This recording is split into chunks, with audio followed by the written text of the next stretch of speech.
জয় মা চাঁদনী মা, জয় বাবা শিব বাবা।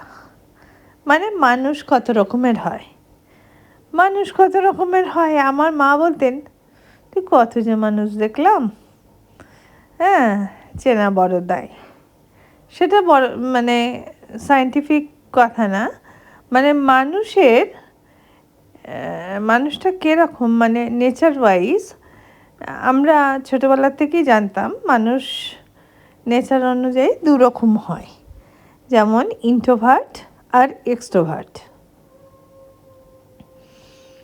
হ্যাঁ, যে মানুষ সবার সাথে মিলেমিশে গল্প করতে পারে তারা হচ্ছে গিয়ে এক্সট্রোভার্ট, এবং যে মানুষ খুব কম কথাবার্তা বলেন এবং সিলেক্টিভ লোকের সঙ্গে কথাবার্তা বলেন তারা হচ্ছে ইন্ট্রোভার্ট।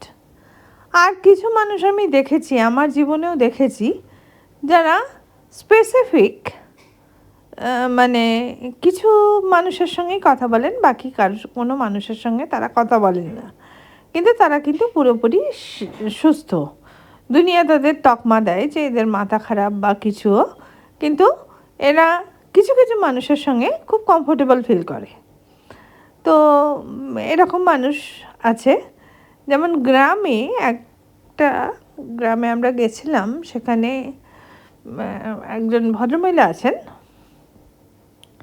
আমরা গেলে তিনি খুব ভালো করে কথাবার্তা বলেন এবং ভালো পছন্দ করেন, কিন্তু তার পরিবারের লোক বা তার যারা এরা বলে যে উনি নাকি মানে উন্মাদ।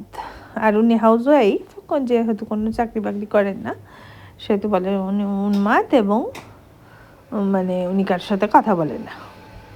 তখন আমাদের সঙ্গে যিনি মনোবিদ অঙ্কিতা, সে বলল এই ধরনের মানুষকে বলে অটোভার্ট কথাটা আমি এই প্রথম শুনলাম। এই অটোভার্ট যারা, তারা খুব স্পেসিফিক মানুষের সঙ্গে কথা বলে এবং তাদের সেন্স বা তাদের মানে ইকিউটা এত বেশি থাকে, তারা নাকি মানুষের মন পড়ে নিতে পারে।